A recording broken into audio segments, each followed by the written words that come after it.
আসসালামু আলাইকুম। কেমন আছেন বন্ধুরা? আশা করছি সকলে খুব ভালো আছেন। আজ আমি ভীষণ মজাদার স্বাদের একটা মুখরোচক রেসিপি তৈরি করে আপনাদের সাথে শেয়ার করব। আশা করছি সকলে সঙ্গে থাকবেন। পুরো রেসিপিটা দেখে সুন্দর সুন্দর কমেন্টস করে সাপোর্ট করবেন। মাত্র 20 মিনিট সময়ে খুব সহজ পদ্ধতিতে আমি হালিম তৈরি করব। হালিমটা খুব সহজ পদ্ধতিতে তৈরি করব।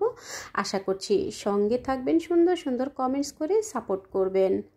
বন্ধুরা, হালিম কম বেশি সকলেই তৈরি করে থাকেন। আমি যেভাবে খুব সহজ পদ্ধতিতে মাত্র 20 মিনিটে তৈরি করে দেখাবো, সেই পদ্ধতিটাই আজ শেয়ার করছি। বন্ধুরা, হালিম তৈরি করার জন্য এখানে আমি প্রায় 2 কেজির মতো গরুর মাংস নিয়েছি। আমি এখানে হাড় চর্বি সহ সলিড কিছু মাংস নিয়েছি।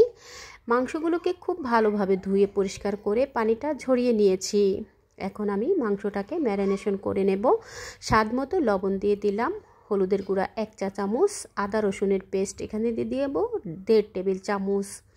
বন্ধুরা, আমি আমার মাংস অনুযায়ী কিন্তু মশলাগুলো ব্যবহার করছি। আপনারা আপনাদের উপকরণ অনুযায়ী কিন্তু মশলাগুলো ব্যবহার করবেন। ঝালের জন্য 2 চা চামচ দিয়ে দিলাম লাল মরিচের গুঁড়া। বন্ধুরা, যে যেরকম ঝাল খেতে পছন্দ করেন সেই অনুযায়ী ঝালটা ব্যবহার করবেন। আমি পরবর্তীতে আবার কাঁচা ঝাল ব্যবহার করব, সেই অনুযায়ী কিন্তু আমি মশলাগুলো ব্যবহার করছি। পেঁয়াজ কুচি দিয়ে দিলাম 1 কাপ পরিমাণ। আর আজকে আমি তৈরি করে দেখাবো রেডিমেড প্যাকেটের মশলা দিয়ে হালিমটা রান্না করব। তো আমি 2 প্যাকেট রান্না করব। 2 প্যাকেটের ভিতর এখানে 2 প্যাকেটের সম্পূর্ণ মশলাগুলোই কিন্তু আমি দিয়ে দেব। দিয়ে খুব ভালোভাবে মিশিয়ে মিক্স করে নেব। বন্ধুরা, এক একটা প্যাকেটের ভিতরে কিন্তু 2টা প্যাকেট থাকে। তো একটার ভিতরে ডাল মিক্স থাকে আর একটার ভিতরে গুঁড়ো মশলা থাকে। তো গুঁড়ো মশলা 2 প্যাকেট যেহেতু আমি রান্না করছি, 2 প্যাকেট সম্পূর্ণটাই আমি দিয়ে দিলাম। দিয়ে হাতে আমি ভালোভাবে মিশিয়ে নিচ্ছি। বন্ধুরা, আপনারা চাইলে এখানে আর অতিরিক্ত কোনো মশলা ব্যবহার না করে প্যাকেটে যে মশলা থাকে সেই মশলাই কিন্তু আপনারা রান্নাটা সেরে নিতে পারেন। তো আমি কিছুটা স্পাইসি হওয়ার জন্য আমি এখানে কিছুটা লাল মরিচের গুঁড়া এবং কিছুটা হলুদের গুঁড়া আমি ব্যবহার করেছি। যেহেতু আমি 20 মিনিটে রান্না করব, তো আমি প্রেসার কুকারে মেখে রাখা গরুর মাংসটা দিয়ে দিলাম। বন্ধুরা, নিশ্চয়ই খেয়াল করেছেন আমি এখানে মশলা দেওয়ার পরে এখানে কিন্তু কোনো রকমের তেল ব্যবহার করিনি। তেলটা আমি পরবর্তীতে ব্যবহার করব।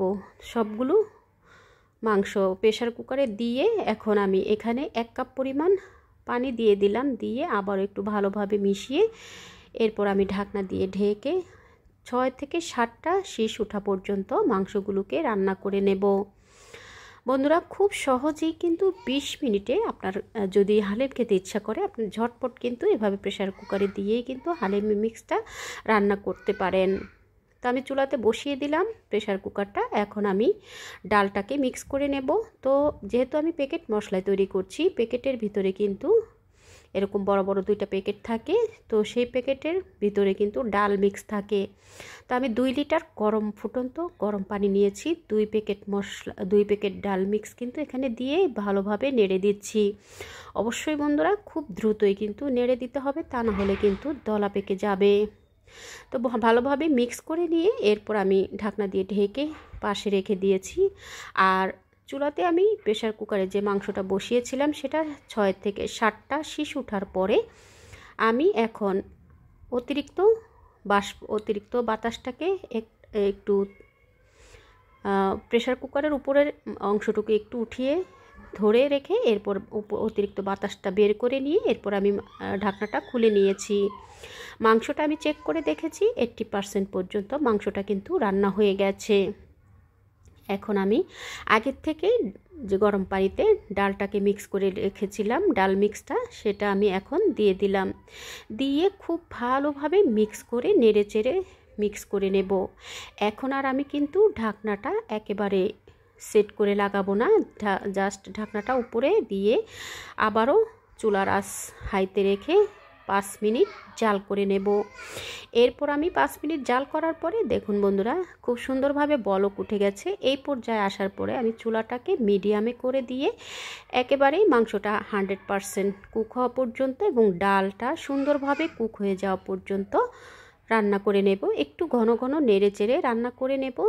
তা না হলে কিন্তু তলানিতে লেগে যাওয়ার চান্স থাকবে। যেহেতু এখানে ডাল মিক্স আছে, ডালটা খুব সহজেই কিন্তু তলানিতে লেগে যাওয়ার একটা চান্স থাকে।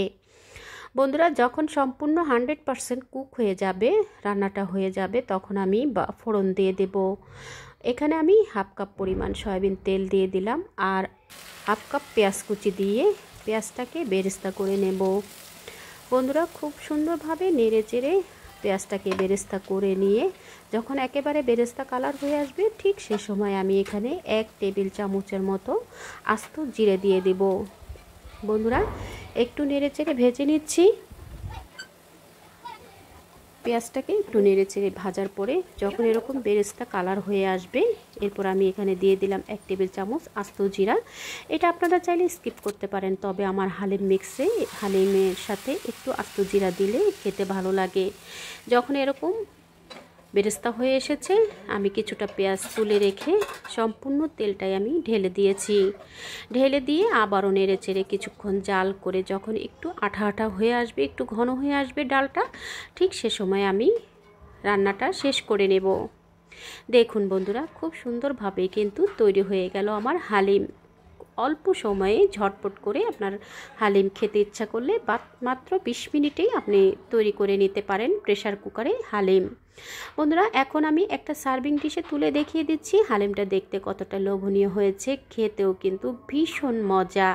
আশা করছি এভাবে আপনারা এই শীত মৌসুমে প্রিয়জনকে একটু মুখরোচক খাবার সন্ধ্যায় বিকেলের নাস্তা হিসেবে আপনারা এই খাবারটা রেডি করে দিতে পারেন। বন্ধুরা, আমার রেসিপিটা আপনাদের কাছে কেমন লাগলো কমেন্টস করে জানাবেন। আপনাদের লাইকস এবং কমেন্টস আমার নিত্য নতুন রেসিপি তৈরি করতে ভীষণ উৎসাহ দেয়। আমি একটা সার্ভিং ডিশে তুলে নিয়েছি, এখন আমি একটু গার্নিশিং করে নেব। আমি আমার মতো করে কিন্তু গার্নিশিংটা করে নিচ্ছি, আপনারা আপনাদের পছন্দ মতো গার্নিশিং করে নিতে পারেন। বন্ধুরা, আমি উপরে কিছুটা শসা কুচি, কিছুটা ধনিয়া পাতা কুচি, কিছুটা পেঁয়াজ বেরেস্তা এবং টমেটো আর কিছু আমি আদা কুচি দিয়ে, এরপর চিলি ফ্লেক্স দিয়ে দেব কিছুটা, ধনিয়া গুঁড়ি কিছুটা দিয়ে, এরপর আমি 1 টুকরো লেবু দিয়ে দেব। আমি এভাবে করে গার্নিশিংটা করে নিয়েছি, আপনারা আপনাদের পছন্দ অনুযায়ী গার্নিশিংটা করে নেবেন। বন্ধুরা, এতক্ষণ ধৈর্য ধরে আমার রেসিপিটা দেখার জন্য সবাইকে অসংখ্য ধন্যবাদ জানাই। যারা আমার চ্যানেলে আজ নতুন, তাদের কাছে রিকোয়েস্ট রইল রেসিপিটা ফুল ওয়াচ করে লাইক দিয়ে সাবস্ক্রাইব করে অল বাটনে ক্লিক করে রাখলে খুব সহজে আমার নিত্য নতুন রেসিপির নোটিফিকেশন সবার আগে আপনার কাছে পৌঁছে যাবে। বন্ধুরা, রেসিপিটা আপনাদের কাছে কেমন লাগলো কমেন্টস করে জানাবেন। আপনাদের একটা লাইকস, একটা কমেন্টসের মাধ্যমে আমার এই রেসিপিটা চলে যাবে আরও অনেক বন্ধুদের কাছে, তারাও কিন্তু আপনার মতো করেই আমাকে সাপোর্ট করতে পারবে। তো বন্ধুরা, এভাবে পাশে থেকে সাপোর্ট করবেন, সুন্দর সুন্দর কমেন্টস করে উৎসাহিত করবেন। দেখা হবে পরবর্তী কোনো রেসিপির সঙ্গে। সে পর্যন্ত সকলের সুস্থতা কামনা করছি। ভালো থাকবেন, সুস্থ থাকবেন, নিরাপদে থাকবেন। আমার ও আমার পরিবারের জন্য দোয়া করবেন। পরবর্তী রেসিপি দেখার আমন্ত্রণ রইল।